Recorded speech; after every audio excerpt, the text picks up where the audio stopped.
Hey, what's going on, guys? This is Terrence Ray, and I'm back at you with another stock market update, weekend version. Um, I apologize for the last couple of weeks. As you probably can't see the hat, life be lifing, but we're back. I did have some short videos that I had put out on some trade ideas. If you've been following Palantir, I even dropped some charts of some stuff I was looking at, some trades I may have been in. So make sure you, even when you don't see a video for me, be checking for the community posts because a lot of times that's when I throw charts up there. And I think I even posted a chart over on X. So you give me a follow on there, and all that stuff should be in the show notes on how to follow me there. Because a lot of times I just throw up a chart. Like if I see it and I'm getting ready to hit it or thinking about a trade, I'll post a chart in the community notes or over on X or both. But without further ado, let's get right to it. So of course, unless you've been hiding under a rock, you know that I think it would have been. I don't know if it's because this is Sunday. So it may have been what last night or early this morning uh, that the United States and Israel carried out a. Well, I think the United States carried out a strike of their own.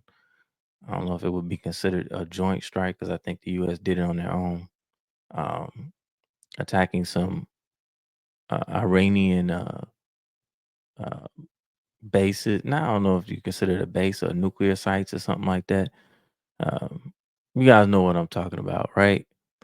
So, here on this channel, we will see the news or we'll look and see what the market got to say. Like, was it already baked in or what?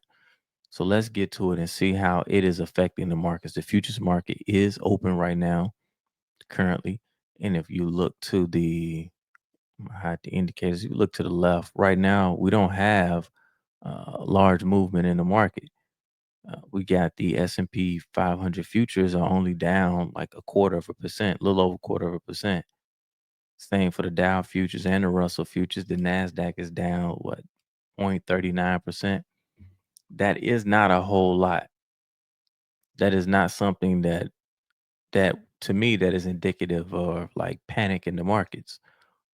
Now I do see as a result of what happened in the oil futures. Now we pull up the oil futures, we have a move where the oil futures is up 2 whole percent right now. And it's even like it's pulled back a little bit. It was up further. And then you can see this candle has turned red. But that just means that it gapped up and then it's pulling back some, right? So you can look at that and take that for what it is.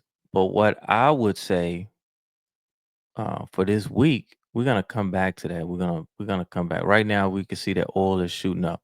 Now, this is the first candlestick since what happened, right? But if we pay attention and we can look and see that the market was telling us in the oil market that something was gonna happen anyway. You could see by the market, look at it how it was going up before this weekend. So what happened this weekend, basically what I'm saying is it was priced in.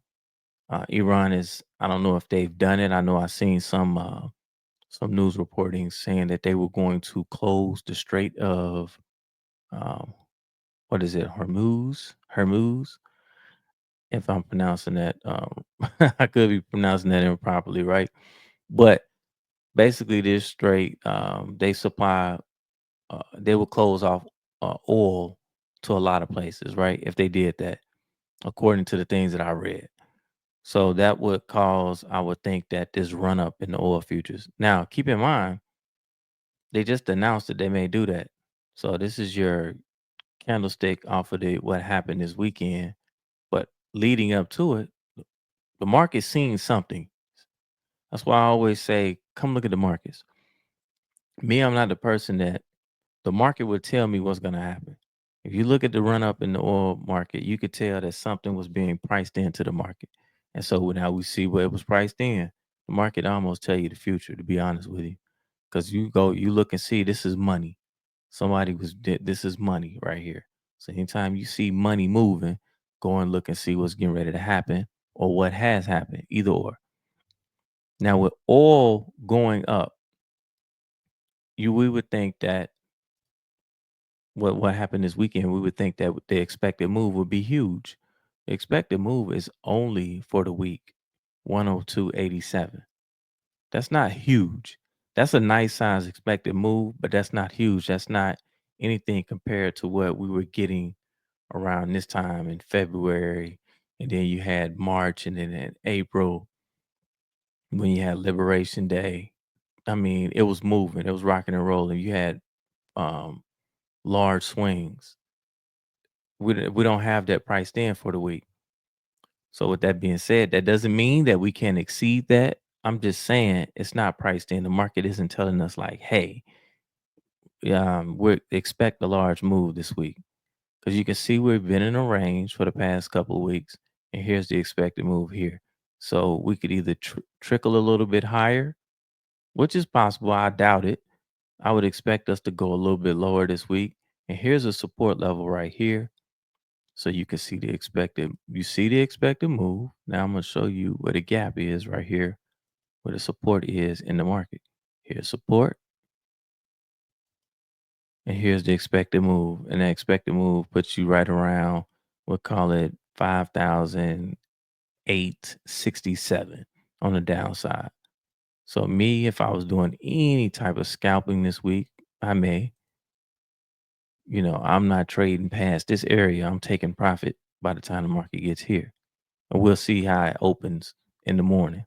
If I don't think I'd be taking any long positions, to be honest with you. I'd rather see it drop some, and then maybe if you want to try to buy a dip. I do think after this week is over with, I'm expecting some type of talk. Pay attention to my words. I'm expecting some type of talk of negotiations at the end of the week. Don't mean we'll get them, but they may say something like that. And if they say something like that after we hit this move down around in here, you may see it trickle higher. Overall, I do think that hey, the market is going to make all-time highs at some point in the next, if not this month, maybe next month. Maybe we get this down move, and maybe it picks up and it escalates and it goes down into here. But I still expect we've come this close to all-time highs and completing the V. So we're gonna put it up on the weekly. We'll put up like a 2-year chart. And we'll see as soon as let's see. Let me switch. So like my chart acting crazy. Let's go back to it. Okay. Looks like the SPX chart is not wanting to show. Let's go to the SPY. Same chart. Basically, I don't know why it didn't want to show me on the SPX, but you can see the V, right? V-shaped recovery. Eh, to complete it, we need to see it push a little higher and get up into here, which is what I expect. Now, we want to try to figure out like, hey, is there a way that we can profit off of the madness?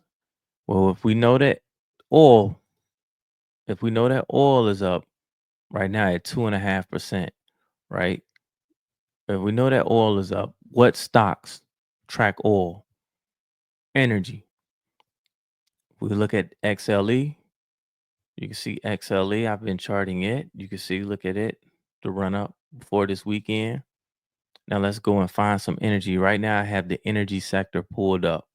Now let's go and look at some energy. This WMB, I have no idea what this is, to be honest with you guys. But if we're looking at it, look at this range. It's been in for basically since November, just beating, going back and forth. Now, what we want to see here in this stop, we want to see a break here. If it breaks here, you can take it to here. If you get a break here, basically we'll call that, what is that? If it breaks 61.45, look out. You could draw a trend line clear across the top of this stop. If it breaks that area, it could just continue to run. That's if oil and energy itself continues to run. This is an energy stock. Let's go to KMI Kinder Morgan. I like this setup even better. Now I know this stock a little bit. You can see right here that the squeeze indicator, we got red dots. So it lets you know that it is in a pattern. It's in a range. We would have draw our box. It already took out this fractal right here. So here was your box right here. And we've already broke this high right here. So I would expect to see Kinder Morgan to continue to go higher, break here, you get another break here, and just look, we off to the races. I could see it come up here and filling the gap up around 30.27. It'll put you up into there. Let's go to OKE. I already got a triangle right here. You can see it's just going back and forth now. Price action has contracted. We got red dots down here on our squeeze indicator. At this point, we just want to see it do something. We just want to see it break out of here. Take this fractal out right here at 85.15 and we could run. You can see this stock go all the way up to somewhere around 92. Probably see its first resistance at 90. So you break 85.15, you get about almost like a $5 run to about 90, to where the uh see this gap right here. That gap could act as resistance, which would make it look something like so. So these are all, I'll be looking at anything that got something to do with energy this week. And of course, I'll be looking at some of the Mag 7s. But you see right here, that's where we will be looking for resistance coming out of this triangle on OKE. I will probably add this to the YouTube weekly. Let's go ahead and do that right now. That's just to make sure that I don't miss that. There we go. Now let's go back to the energy sector. We're going to look at XOM, which is ExxonMobil oil, obviously. This may even gap up tomorrow morning. We'll see, and finish filling this gap right here. That'll put it up to 118. We could see ExxonMobil take these highs out. We'll see if oil continues to run. You pay attention to the oil futures. If oil futures continue to shoot up, something like ExxonMobil should continue to do the same. Look, these charts, if you're looking at, this is a way of trading oil. So you can see, look, we'll go back to, that's oil futures. That's ExxonMobil. Let's look at VLO. Look at that. It came back, came here. Here was a range, took off out of this range. Look at this, guys. You got, so I mean, it's running right into resistance right here. Here's your resistance. We're gonna let's draw a trend line from here. You could draw one. We'll just draw one straight across, right here at this level right here. Boom. You may see it get up here, hit some resistance, pull back a little bit.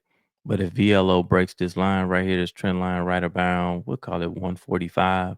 You break right there, it could just run. The next, you got another gap right here, which when you had these gaps, and we see that the market is trying to play to close this gap. Draw this trend line right. I mean, excuse me, this highlight this cross here. Boom. So you break this line right around 145, and the next resistance level is up. We'll call it 155, maybe 154. That's VLO. What is, let's look at EOG. This looks just like XOM. Look at Exxon. Same thing. As long as the oil futures are going to continue to go up, this is what you have the ability to trade. Look at MPC, Marathon Petroleum, just running. Next level up for that would be right up here around, we'll call it 177. Right up here where this fractal is right there. We'll see what we get this week. Dino, I have no idea. This looks similar. The majority of these stocks, just clicking on them, COP. Now, if you're in the Taste Trade platform, you just go to You have to come up here and click on your watch list. You will come down to sectors, and then you come down to energy. And then you can pick either one of these. Look at CVX, which is Chevron, CTRA. I have no idea what it is, but look at the chart. Devon Energy. Devon Energy actually had like a little bit of a pullback. Now, the ones that had a little bit of a pullback may be the best ones to actually trade, possibly. Oxy looks like Devon Energy. Hess charts look the same. Excuse me. Baker Hughes. The Baker Hughes just been chopping. It's been chopping. I don't like this stock. I don't like the chart setup as much. Fang Diamondback Energy. Now, some of these were red a little bit on the close on Friday. Look at the FTI. Don't know what that is, but look at the chart up and to the right. So with the energy stocks, like I said, that's a way of playing oil if you can't trade oil futures. Me personally, I'd like to see it. This is like parabolic level. You know, this is like it's gone parabolic. I would like to, me personally, to see it to chop a little bit, maybe pull back. Let's see if we can look at a weekly. Is it gonna give me a weekly chart? I don't know. Every time I go to the weekly chart on some of these underlines, it get funky. So let's just go out 3. How many years can we go out on oil? You see, I don't know. Then now this is a 3-year chart, and it's higher than the 3-year levels. So, like I said, I don't know if I would I like to see it pull back a little bit, but it may not because we got a geopolitical risk. So those would be my stocks that I'd be looking in. Palantir, we've milked that. If you've been following the channel, we've been milking Palantir. At some point, we had to see it. Look at it. Look at this. At some point, we would have to see it slow down. I'm not saying it can't go up anymore. What I would do is, you see down here on my full stochastic, has looked like it's coming down to the downside. So I would not be trying to trade it to the upside. I'll just wait until this gets down around here. And then once it gets down around this level and gets ready to turn again, that's when I'd be looking at the chart up here to see, hey, I could possibly try to get long it. Look at Meta. You can see Meta look like it's getting ready to turn. It has turned down on the full stochastic. So, and you can see we had a nice red candlestick, and you can see it hit resistance right here, which we've been tracking it up here. We broke out of this range, went here. So we expect a little bit of sideways action. Now, if many of these FANG stocks, look at Apple in the range. I'm gonna come back to Apple. I just seen something. Amazon trade in the range, but you can see you got a nice red candlestick on Friday. If the Magnificent Seven is gonna turn and roll over like that, then don't expect the overall market to go. Look at Google. That's a big red candlestick. So if that's gonna be the case, then we can see we can expect for the overall market to come down. So just looking at the Mag 7, if we're gonna get a continuation of this, automatically, if I'm scalping in the spot, if I was a scalper, I may do some day trading, and you're gonna do some day trading. Me personally, I'm only taking shorts. I'm only taking shorts this week. I'm not looking to to try to buy this. Just looking at the Mag 7, that's showing me, besides Microsoft, but Microsoft hit almost every level on the Fibonacci extension that I had set up. So at that point, I'm looking forward to tailor off and come down a little bit, or taper off and come down some, right? Let's look at NVIDIA. You see, the highs rounding off. Generally, when you get that, get a little bit of a down move. You get a little bit more contraction, which is fine. So hey guys, hopefully you got something out of this.